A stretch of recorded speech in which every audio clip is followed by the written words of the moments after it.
이는 멸망으로 인도하는 문은 넓고 그 길이 광대하여 그리로 들어가는 자가 많이 있기 때문이라.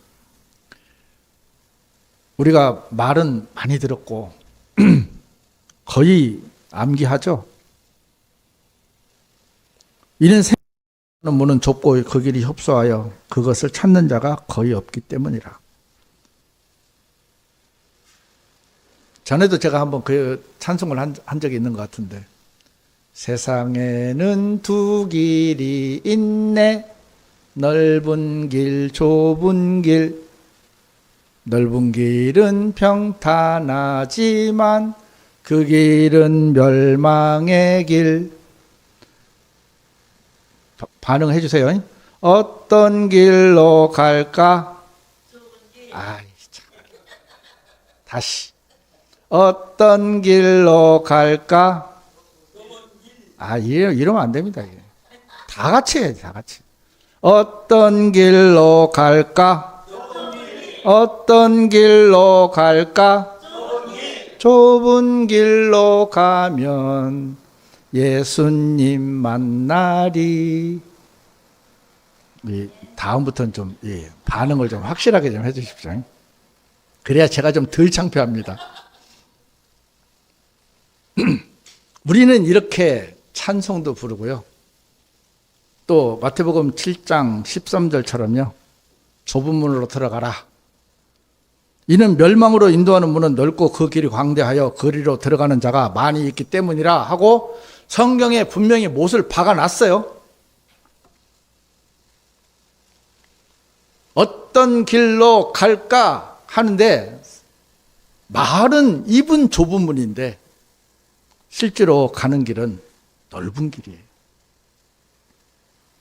저는 오늘 제목을요, 성경은 타협하지 않는다, 이 제목으로 이제 말씀을 좀 나누려고 합니다.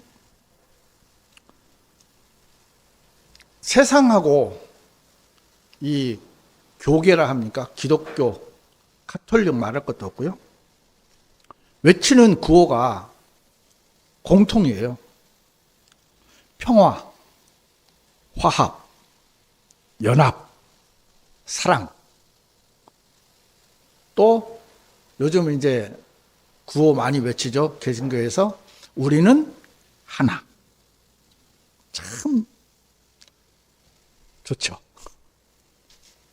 듣기에는 정말 좋아요.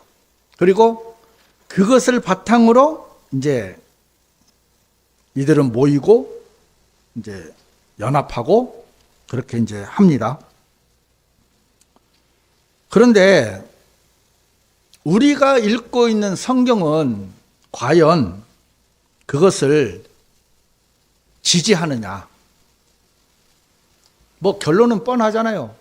지지하지 않습니다. 말씀은 이런데 이제 이렇게 살아가야 된다는 이제 그런 어떤 큰 지침이 이제 교단에 있잖아요. 제가 아는 분, 어떤 분은 목사님한테 이런 질문을 했습니다. 제가 전에도 한번 설명을 드린 적이 있는데, 목사님, 성경인 이런데 교단의 지침은 그것과 이제 그것을 거스립니다. 그러면 목사님은 어느 것을 따르겠습니까? 이렇게 이제 물었어요. 당연히 이분은 목사님 입에서 하나님 말씀을 따릅니다 라는 소리를 기대했어요. 근데 그 목사님 입에서 나온 말씀은 뭐냐면, 말씀도 아니죠, 말이죠. 교단을 따릅니다. 그래서 그분은 그 자리에서 나는 당신과 함께 할 수 없습니다 하면서 이제 거기를 나왔다 하더라고요. 그 회색 있잖아요, 회색.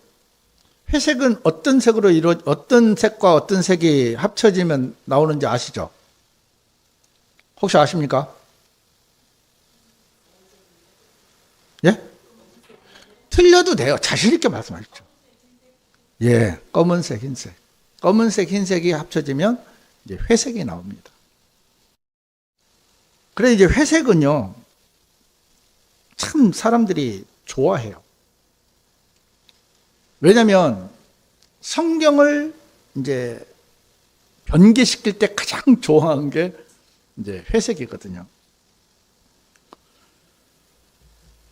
그것을 성경은요, 배도라고 합니다. 배도. 저는 오늘 성경을 몇 구절을 이렇게 찾을 건데, 하나님이 제일 싫어하는 게 미지근한 거예요.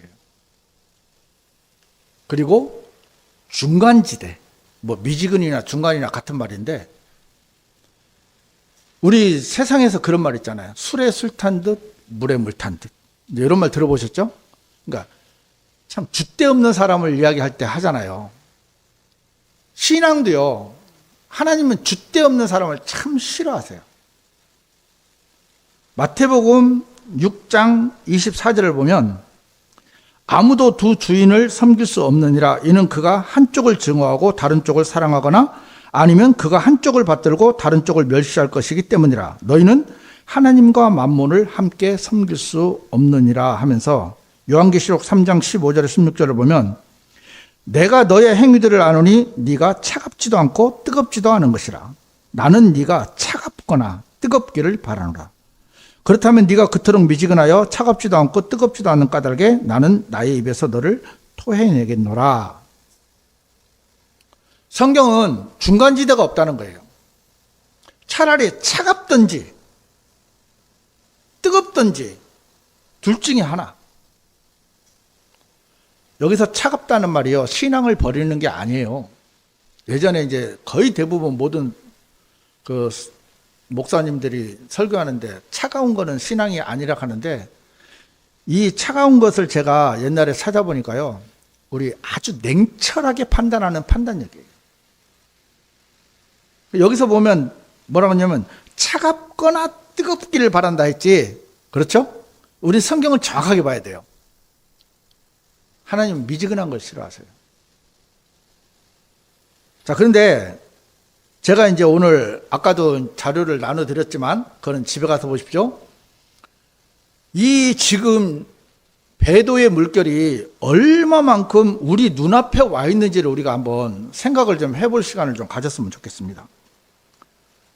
자, 수십 년간요, 종교통합이라는 미명하에 이 몇몇 기구들이 발족이 돼서 지금까지 오고 있고요. 그 가장 중심에 서 있는 게 이제 WCC입니다. 세계교회협의회. 자, 이거는 뭐냐면 전 세계 진보적 개신교 및 동방정교회 교단들이 모인 세계 최대의 교회 연합기구입니다.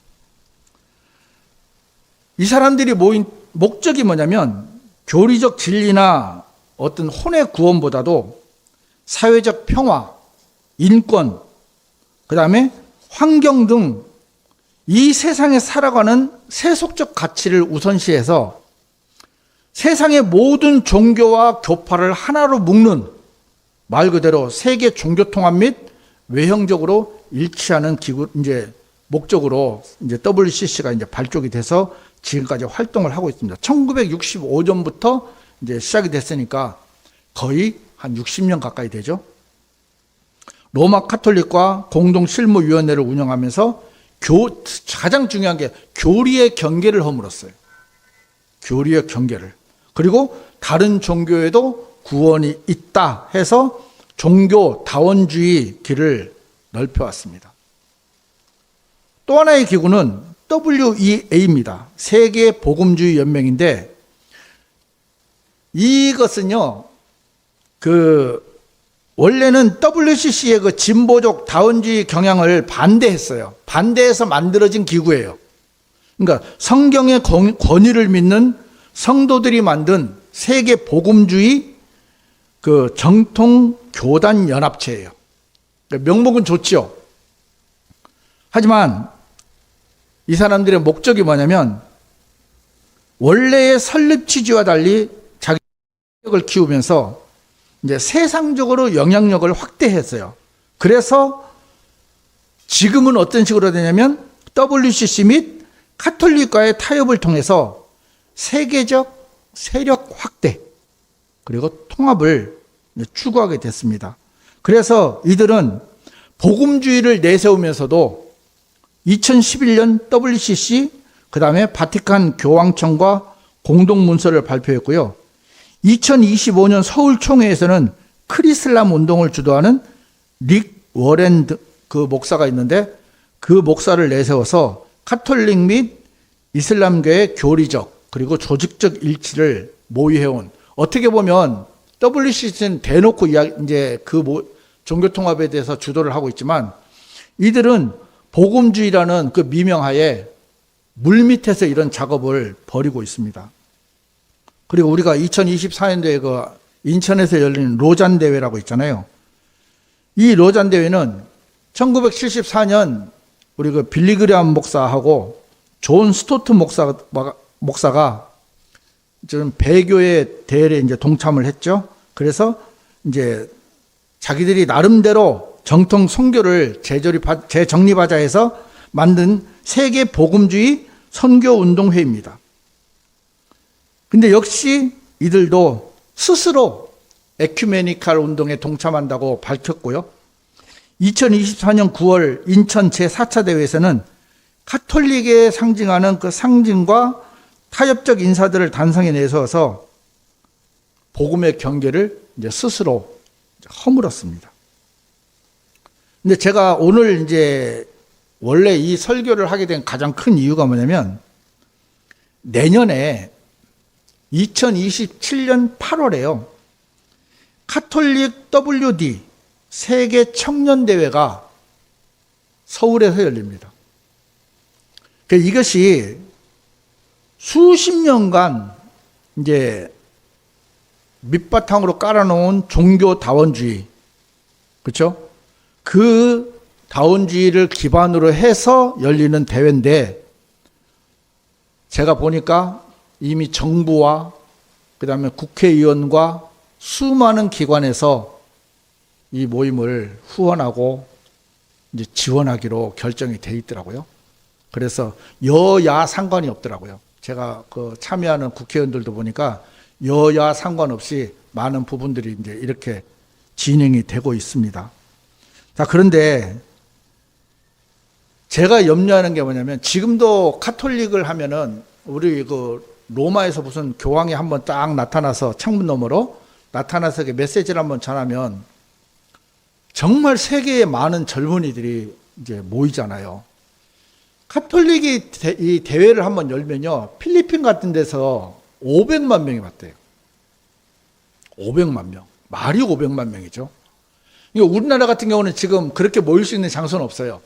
만약 여의도에서 한다 해도 100만 명 이상 모이기는 쉽지 않을 겁니다. 하지만 그 파급력이 정말 어마어마할 거거든요.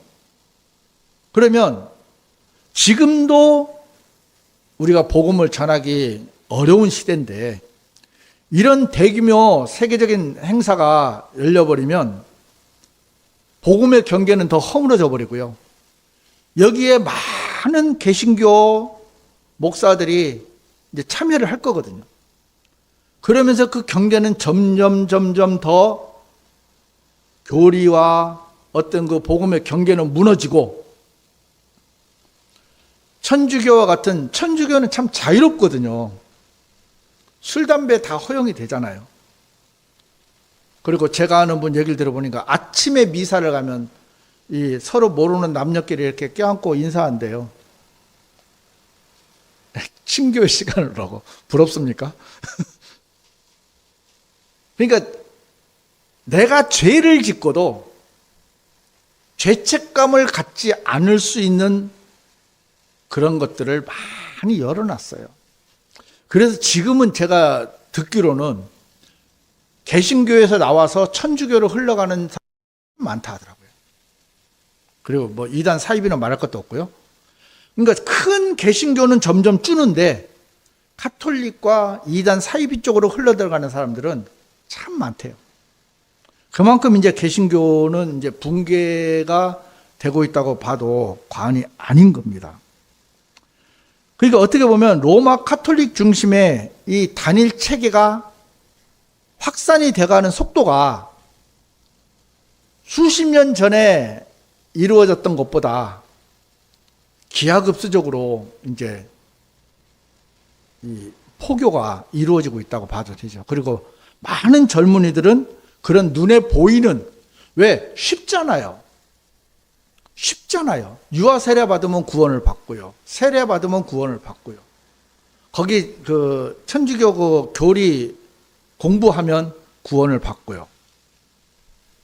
그래서 구원을 받는 것이 그냥 눈에 보이는 거기 때문에 참 쉬워요.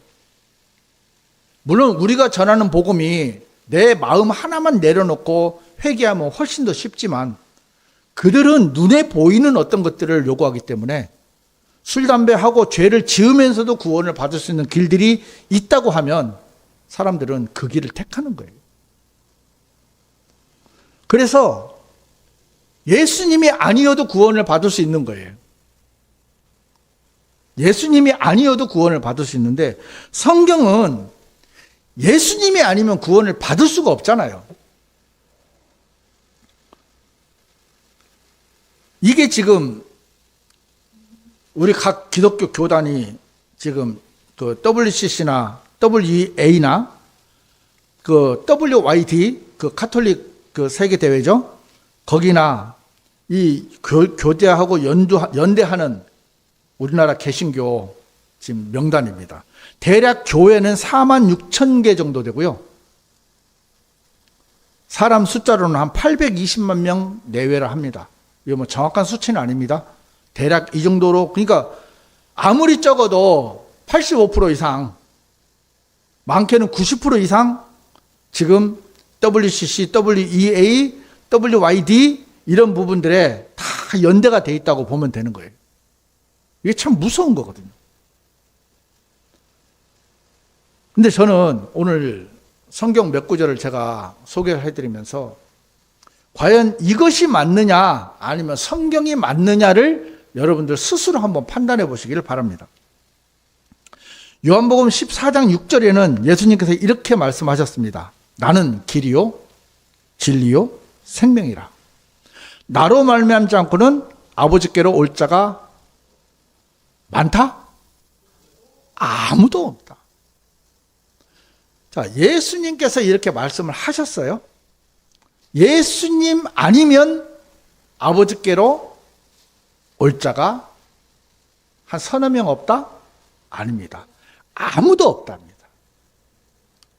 사도행전 4장 12절에 보면 또한 다른 이에게는 구원이 없나니 하늘 아래에서 우리가 반드시 구원받아야만 하는 다른 어떤 이름도 사람들 가운데 주어지지 않았기 때문이라. 굉장히 중요한 말씀이에요. 사람들 안에서요, 세상 그 어느 누구도 구원자라는 이름을 준 적이 없다고 성경은 못을 박아놨어요. 어떤 방식도 안 되는 거예요. 누구도 안 되는 거예요. 이만희 안 되는 거예요. 안상홍 안 되는 거예요. 정명석 안 되는 거예요. 그 어느 누구도요. 조셉 스미스 안 되는 거예요. 사람은 안 된다고 해놨어요. 사람은 누구도 안 된다. 그죠? 어떤 이름도 안 줬어요. 자, 이렇게 성경에 명확하게 선을 그어놨는데도 다른 종교의 구원이 있다고, 하나님께 가는 길이 다를 뿐이지 모든 종교는 하나다고, 하나님께로 간다고 했는데 요한복음 14장 6절에는 올 자가 아무도 없다. 나로 말미암지 않고는, 너무 상반된 이야기인데 사람들은 성경 말씀은 버리고 무엇을 따릅니까? 그 교단의, 그 종교의 메시지를 따라가는 거예요. 디모데전서 2장 5절, 이는 유일하신 하나님이 계시며 하나님과 사람들 사이에도 유일하신 중재자. 누구요? 예수 그리스도. 자, 보세요. 하나님이 계시고요. 하나님과 사람들 사이에 중재자가 많다? 많습니까? 없습니다. 유일한 중재자가 누구냐면 그리스도 예수시라.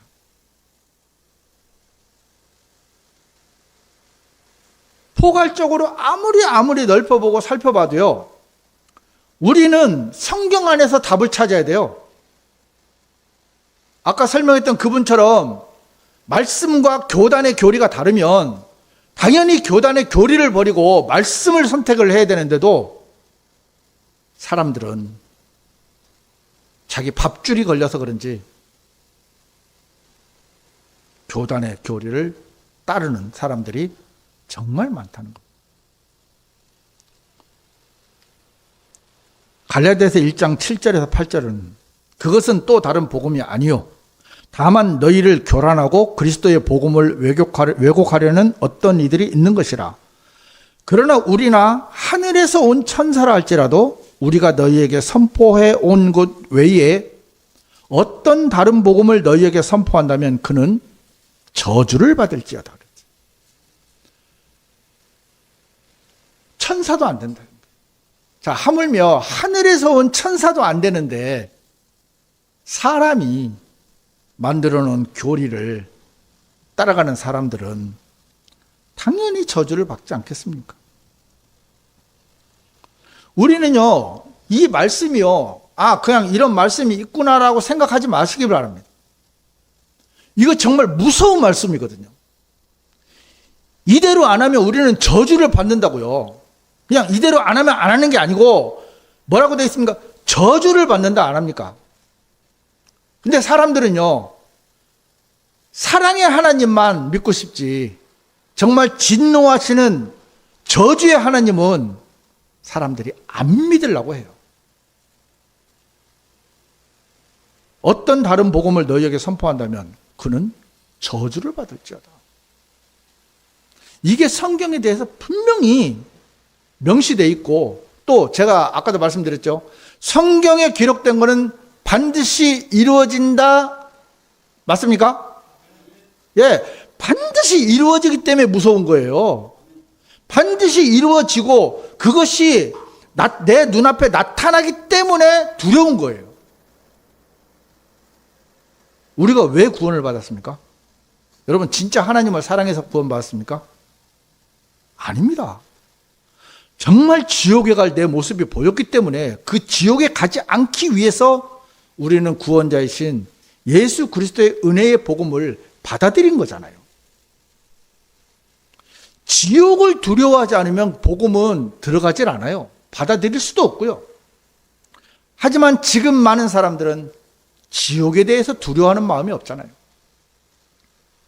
요한계시록 17장 4절 5절 또 그 9절을 보면, 그리고 그 여자는 자주색 옷과 주홍색 옷으로 차려져 입혀져 있었고 금과 보석들과 진주들로 꾸며져 있었으며 가증함들과 그녀의 음행의 더러움으로 가득한 금잔 하나를 그녀의 손에 가지고 있었더라. 참, 이게 천주교 사제들이 입은 그 옷하고 똑같고요. 그 다음에 금잔, 이 똑같습니다.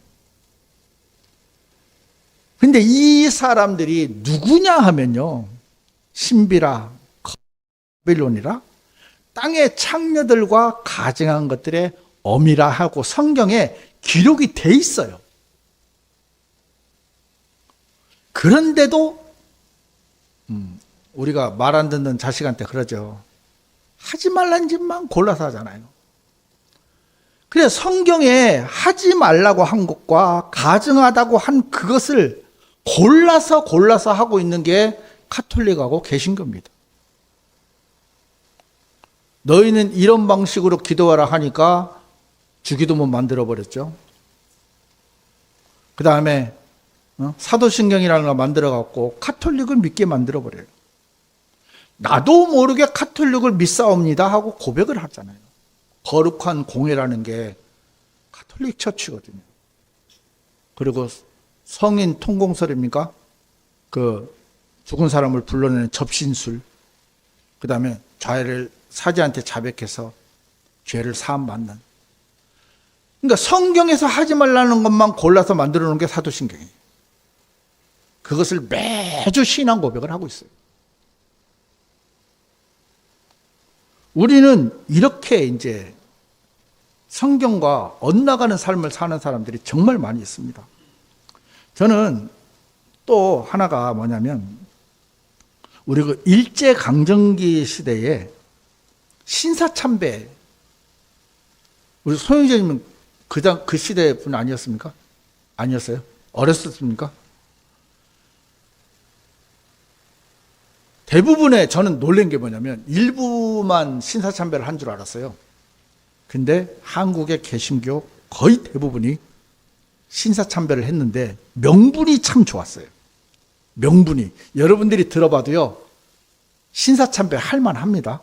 뭐라고 이제 했냐면, 신사참배는 종교 행사가 아니다. 국가와 국민을 위한 단순한 국민 의례일 뿐이다. 이렇게 이제 얘기를 한 거예요. 그거 우상에게 절하는 거 아니야. 그냥 누구나 하는, 우리가 그 국기에 대한 맹세 하듯이 이제 그런 거야 하고 이제 일제가 이제 그렇게 얘기를 하니까 1936년 5월 달에 카톨릭, 그 다음에 1936년 6월 달에 감리교가 제일 먼저 신사참배는 단순한 애국적 의식이다 하면서 공식 수용했습니다. 그리고 1938년 9월 달에 조선예수교 장로회 총회에서 역시 신사참배는 국가의식이지 우상숭배가 아니라는 것을 만들어서 공식 가결을 해서 많은, 거의 대부분의 교단에서 이제 신사참배를 했다 하더라고요. 근데 이제 거기서 끝까지 타협하지 않았던 교단이 성결교, 침례교, 그리고 이제 우리가 알고 있는 제7일 안식교 있죠. 그 안식교도 이제 신사참배는 우상숭배라 해서 거절을 했습니다. 그래서 이제 대부분의, 이제 거기에 이제 그리고 주기철 목사님 이제 그 중에 한 분 계시고요. 그래서 1943년과 1944년에 교단이 강제로 해산당하고요. 많은 분들이 투옥을 하고 죽임을 당하고 이제 그렇게 했습니다. 이제 어떤 분들은 이런 분들도 계시더라고요. 그 신사참배를 했던 죄 때문에 이제 6.25 전쟁이 터졌다. 이렇게 이제 또 해석하시는 분들도 계시는데, 그거는 이제 뭐 저는 이제 그렇게 생각 안 합니다. 그거는 이제. 근데 이제 제가 안타까운 현실이 뭐냐면은, 우리 킹 제임스 진영에도 이제 그런 분이 계신다는 거예요. 뭐 어차피 뭐 다 공개적으로 지금 그게 돼 있으니까 제가 깨놓고 얘기하겠습니다. 정동수 목사님. 자, 과거 일제가 신사참배를 국민 의례라고 이제 해서 많은 개신교가 거기에 이제 굴복을 했잖아요. 근데 오늘날은요, 무엇을 가지고 개신교를 하면, 아까 얘기했던 WCC나 WEA나 뭐 이런 또 WYD 이런 걸 통해서 이제 확대를 하고 있는데, 이분은 그걸 반대해요. 표면적으로는 반대를 합니다. 근데 안타까운 게 뭐냐면은, 표면적으로는 로잔 대회는 에큐메니칼 음료 운동이다 하고 공식적으로 이제 이야기를 했어요. 그리고 WCC와 WEA 그리고 그에 동조하는 대형교회 목사들은 배도자들이다, 이렇게 이제 말을 합니다. 또 수없이 그 부분을 자주 이야기를 했고요. 본인은 타협 없는 순혈주의자, 성경주의자죠. 그리고 진리의 파수꾼, 이것을 이제 강조를 해왔습니다. 그런데 2024년 10월 24일 날 광화문 연합집회에서는 정동수 목사님이 거기에 서 있습니다. 불과 한 달 전 인천의 제4차 로잔 대회를 주도했던 핵심 인물들입니다. 로잔 공동대회장이었던 사랑의 교회 오정현 목사, 로잔 한국 준비위원장이었던 온누리교회 이재훈 목사, WCC 및 에큐메니칼 연합운동의 당사자들인 여의도 순복음교회 이영훈 목사, 명성교회 김하나 목사, 예장 백석 장종현 목사를 비롯해서 WCC 가입 교단 지도자들과 한교총 핵심 인사들과 같은 자리에 섰습니다. 그러면서 뭐라고 외쳤습니까? 우리는 하나다.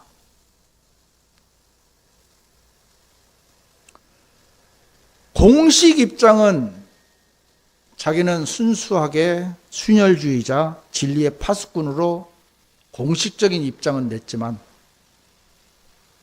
그는 그 자기들이 반대했던 WCC, WEA 같은 또 로잔대회 그 준비했던 준비위원장 그 모든 사람들과 같은 자리에 모여서 외치는 구호가 뭐였습니까? 우리는 하나다.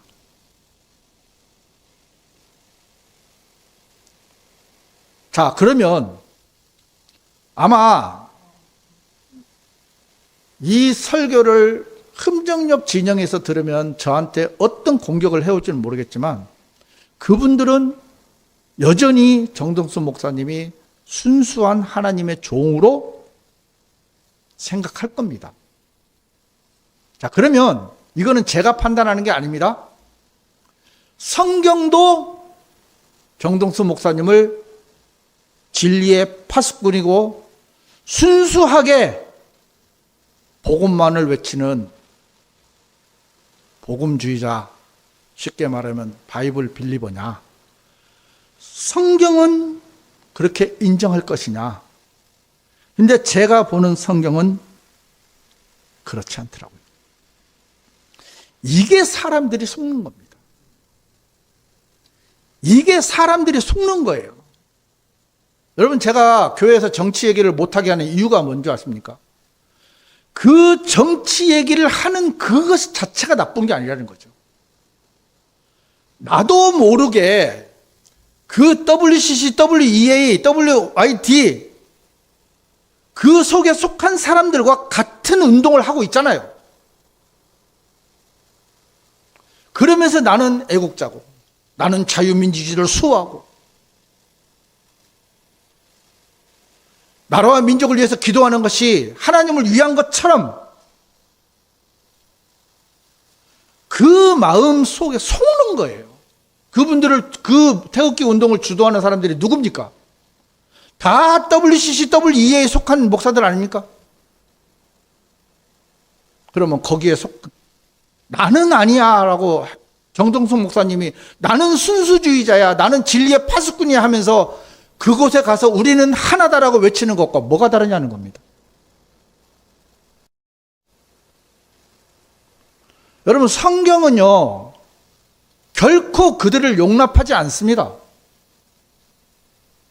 이거 굉장히 두려워해야 될 문제예요.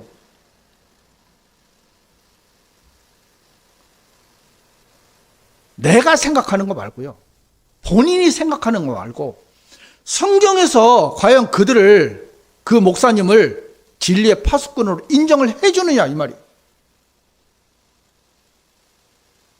여러분들에게 나눴던 프린트물 봐보세요. 85%에서 90%에서가 이미 WCC와 WEA에 속해서 그들과 동조를 하고 있는데 그 속에 들어가서 나는 진리의 파수꾼이다. 얼마나 웃깁니까? 여러분들 보기 웃기지 않습니까? 정작 본인은 아니라고 생각하는 거예요. 그게 함정이라는 거예요. 그게 함정입니다. 아무리 내가 옳다 해도요, 성경이 아니랍니다. 우리 이 말씀은 다 같이 한번 읽어보겠습니다. 우리 자주 읽는 말씀인데요. 큰 소리로 한번 읽어보겠습니다. 끝까지. 너희는 믿지 않는 자들과 더불어 공평하지 않게 멍에를 같이 매지 말라. 그러므로 의가 불의와 함께 무슨 교제가 있겠느냐? 그리고 빛이 어둠과 함께 무슨 교감이 있겠느냐? 또 그리스도께서 벨리알과 무슨 화합이 있겠느냐? 또는 믿는 자가 불신자와 어떤 부분을 함께 하겠느냐? 그리고 하나님의 성전이 우상들과 어떤 조화를 이루겠느냐? 이는 너희가 살아계신 하나님의 성전이기 때문이라. 하나님께서 이같이 말씀하신 것과 같으니라. 내가 그들 가운데 거하고 그들 가운데 다니겠노라. 그리고 나는 그들의 하나님이 되겠으며 그들은 나의 백성이 되리라. 자, 믿지 않는 자들과 더불어 공평하지 않게 멍에를 같이 매지 말라 그랬어요. 자, 그러면요, 나는 진리의 파수꾼이고 순혈주의자고 복음만을 사랑하는 순수 전도자라고 아무리 내가 외쳐도요, 이 말씀에 비춰보면요, 그는 배도자입니다. 제가 판단하는 게 아닙니다. WCC, WEA 가입된 아까 교회 수만 해도 4만 6천 개죠. 또 지금 대형 교회에서는 주도적으로 이것을 이루고 있습니다. 그러면 그 목사님들하고 같이 단상에 섰다는 것 자체만으로도 그는 하나님 앞에 엄청난 배도를 하고 있는 배도자인 것입니다. 우리는 말씀에 비춰봐야 됩니다. 저는 여러분들이나 저나 삶도 마찬가지라고 생각이 됩니다.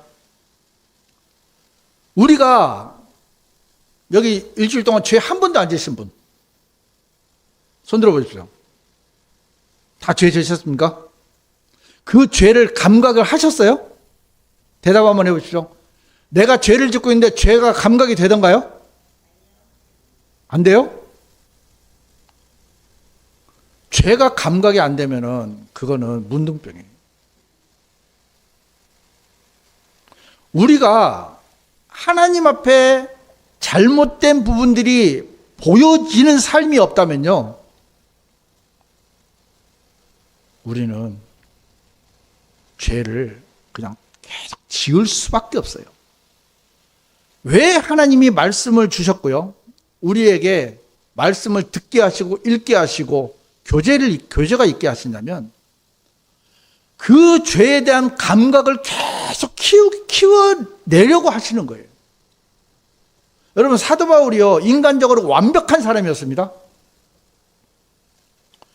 인간적으로 이 시대까지요, 사도 바울처럼 완벽하게 하나님을 섬긴 사람이 과연 몇이나 될까요? 거의 없다고 보잖아요. 그런데도 사도 바울은 로마서 7장에서 뭐라고 했습니까? 내가 죄인들의 우두머리다.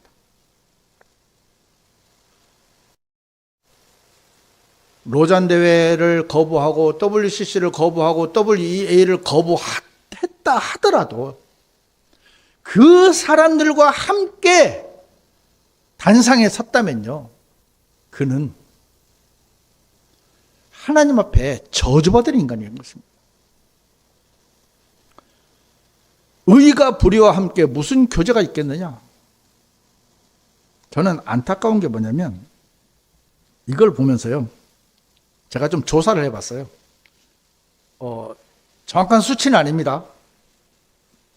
유튜브 50만 명 이상 되는 사람들의 수입이 대충 얼마인지 좀 제가 조사를 해보니까 가장 인기 없는 유튜브 50만, 이 유튜브도요, 부류가 한 3가지, 4가지 되더라고요. 그러니까 가장 평범한 유튜버 50만이 되는 사람이 한 달에 벌어들이는 수익이 한 달에 500에서 한 1,500. 순수하게 유튜브로만. 그러니까 뭐 후원금 말고요. 그 다음에 이제 좀 사회적 이슈나 막 그 좀 과학이나 이런 걸 하면 이제 한 1,000에서 2,000 좀 넘고요. 그 다음에 정치 쪽으로 가면 이제 수입이 극대화가 돼요. 그래가지고 최한 1,500에서 많게는 한 3,000? 이제 유튜브 수입으로만. 그 다음에 이제 또 추가가 되는 게 뭐냐면 슈퍼챗이라 해가지고 라이브 방송을 할 때 이제 돈을 쏘는 게 있어요. 혹시 쏘보신 분 계세요? 뭐 10,000원을 이제 쏜다든지 10만 원을 쏜다든지 막 계속 쏴요, 막. 그러면 이제 거기에 70%를 이제 그 라이브 방송하는 사람이 가져가요. 30%는 구글이 가져가고. 그리고 이제 계좌가 뜨잖아요. 그 계좌에 뜨는 건 100% 자기가 이제 먹는 건데, 그렇게 이제 대충 계산해 보면요, 한 달에 한 많게 버는 사람은 1억을 넘게 벌어요. 거기다가 정동수 목사님 같은 경우는 성경 판권이 있죠. 그 다음에 찬송가 판권이 있죠. 거기서 나오는 많은 서적들이 있죠. 전부 판권이 있어요. 그것이 전부 수입이 되고, 이래저래 이제 다른 분이 얘기를 하는데, 이제 본인은 그렇게 이제 수입이 안 많다고 하는데, 어떤 분이 얘기하는데 1년에 한 20몇 억을 번다 하더라고요. 그러니까 1년에 한 번씩 로또 맞는 거예요. 괜찮죠? 부럽습니까? 그래서 정치 이슈에서 떠날 수가 없는 거예요. 돈이 되거든요. 그런데 하나님은 이렇게 말씀하시잖아요. 그리스도께서 벨리알과 무슨 화합이 있겠느냐? 하나님의 성전이 우상들과 어떤 조화를 이루겠느냐? 그 사람들은 분명히 우상이거든요.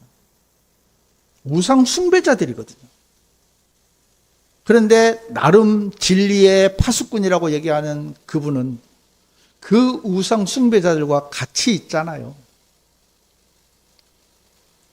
그렇게 해서 한 달에 10억을 번들, 20억을 번들, 100억을 번들,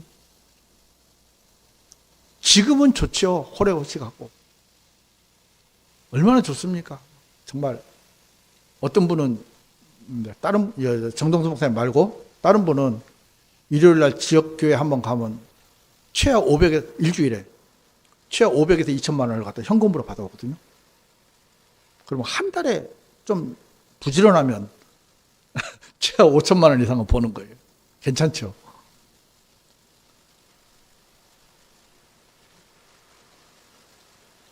야고보서 4장 4절은 그분들한테 이렇게 얘기를 합니다. 너희 간음하는 남자들과 간음하는 여자들아, 세상의 친구가 되는 것이 하나님과 원수가 되는 것임을 너희가 모르느냐? 그러므로 누구든지 세상의 친구이길 원하는 자는 하나님과 친구가 됩니까? 원수가 됩니까? 원수가 됩니다. 그러면서도 우리는요, 이 말씀을 알고 아마 그분도 설교할 거예요. 참 안타깝죠? 자, 근데 그분이 이제 우리 얘기를 좀 해보죠. 우리 또한 여전히 세상의 친구가 되고 싶은 생각 없습니까? 여전히 돈을 많이 벌고 싶은 생각 없습니까? 또 그것과 아니면 제가 모르는 여러 가지가 를 통해서 우리는 끊임없이 세상의 친구가 되기를 우리는 원하고 있어요. 그게 우리입니다. 그분은 큰 틀에서 그렇게 배도가 됐지만 우리는 어떻습니까? 우리 삶에서, 우리 삶 속에서 끊임없이 우리는 세상의 친구가 되고 싶은 거예요. 아니라 해도 아니에요. 늘 우리는 그런 마음을 있어요. 그것이 계속 우리가 방향을 틀고 틀 수 있는 것은 우리 안에 심겨진 계시는 성령님과 또 우리 눈앞에 있는 말씀과, 그렇죠? 또 교회의 기도가 아니면 우리는 세상의 친구가 될 수밖에 없는 모든 조건을 다 갖추고 있잖아요. 큰 죄, 작은 죄가 중요한 게 아니더라고요. 죄는 죄입니다. 우리가 볼 때 큰 죄, 작은 죄지, 하나님이 볼 때는 죄는요, 똑같아요.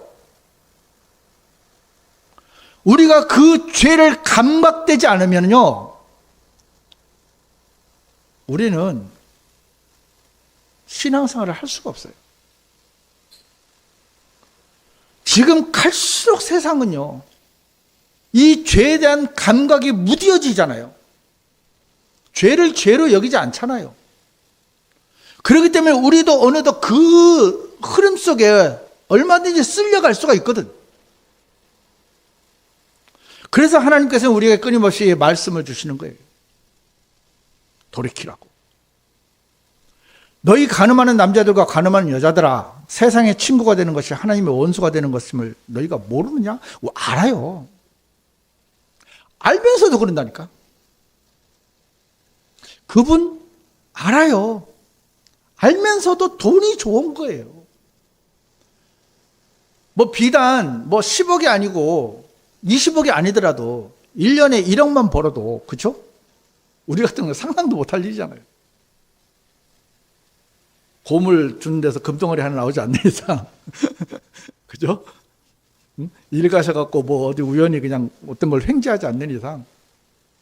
우리는요, 1억 상상도 할 수 없고요. 아마 우리 살아생전에 못 만져볼 돈인지도 몰라요.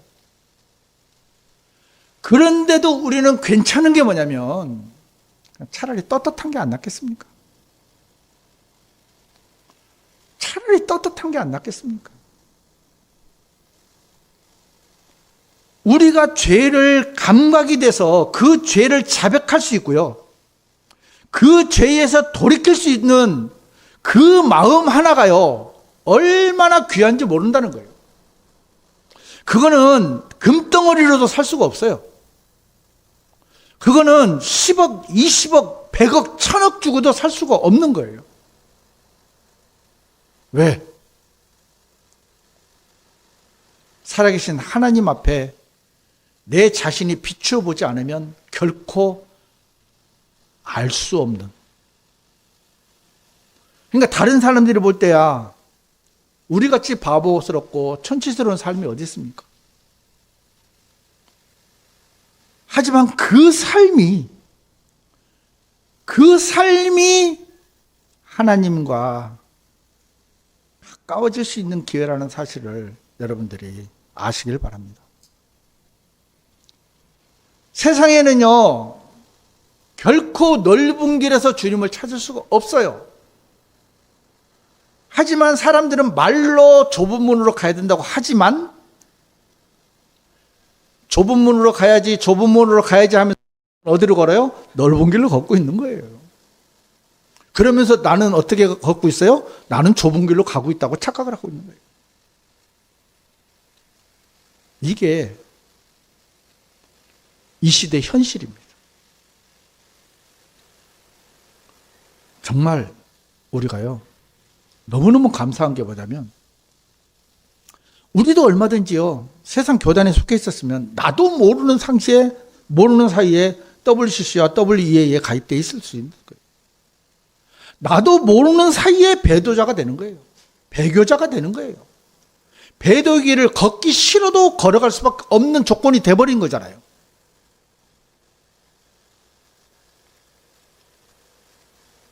우리는요, 이 말씀을 기억해야 돼요.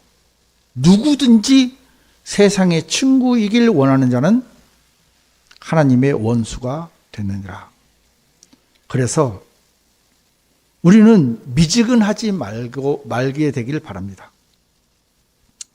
수많은 군중이 우리는 하나 하면서 외치고 다닐 때요, 우리는 그 다윗이 세미한 음성을 들으려고 귀를 기울이듯이 하나님의 말씀에 귀를 기울이고 내 안에서 말씀하고 계시는 그 성령님의 역사, 우리가 발라함의 교훈을 참 삼아야 되는 게 뭐냐면, 발라함은요, 자기가 정해놓고 기도를 해요.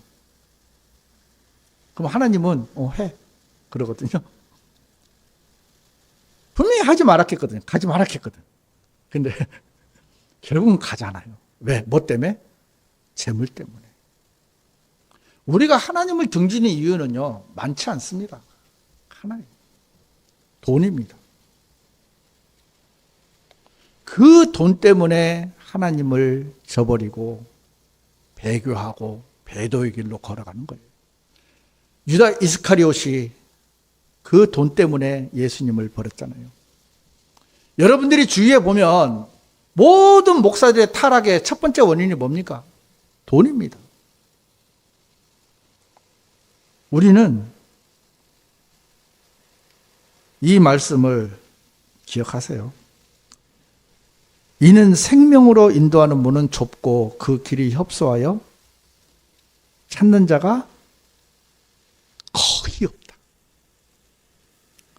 거의 없다라는 말은 한 10,000명 중에 1명 있을까 말까 하죠. 그죠? 거의 없다 했습니다. 그 개혁성경 보면 찾는 자가 적다 했잖아요. 그 적다 하고 거의 없다 하고는요, 상상을 초월할 정도입니다. 진리가 여러분들이 볼 때 보편적인 것 같아도요, 보편적이질 않아요. 정말 찾는 사람, 정말 적다는 걸 성경이 증명을 해주잖아요. 그러면서 우리는 하나 외치면서 나는 좁은 길로 가고 있어. 하나님은 농락당하지 않으신다 했잖아요. 그분들의 삶도 하나님은 농락당하지 않으시지만 우리의 삶 속에서도 하나님은 농락당하지 않으십니다. 그래서 더 두렵고 떨리는 마음으로 우리가 하루하루를 살아야 되고요. 더 두렵고 떨리는 마음으로 주님 앞에 은혜를 입어야 됩니다. 그렇지 않다면 우리는 이 세상에 살아갈 어떤 존재의 의미가 없다는 겁니다. 그래서 하나님께서 저희들에게 기회를 주시는 거잖아요. 그 기회를 잡으시고요. 함께 이렇게 은혜를 나눴으면 좋겠습니다. 우리 다 같이 기도하는 시간을 좀 갖겠습니다. 그 음악은 그냥 틀어주세요. 많은 사람들이 지금 이 시대에 하나님을 믿는다고 하면서도 저버리고 또 그것을 순수하게 하나님을 믿는다고 자기들은 포장을 합니다. 자, 그분들은 그분들이고 우리는 어떻습니까? 우리는 하나님 앞에 우리의 죄를 자백하고 우리가 끊임없이 죄가 감각되어지는 삶을 살아야 하나님 앞에 또다시 늘 마음을 돌이키는 삶을 살 수가 있습니다. 그래서 한 주간 동안 우리가 하나님 앞에 잘못된 삶을 살았던 것과 또 이 말씀에 비례해서 우리가 어떤 삶을 살아가야 될지 함께 이렇게 기도하는 시간들을 갖겠습니다.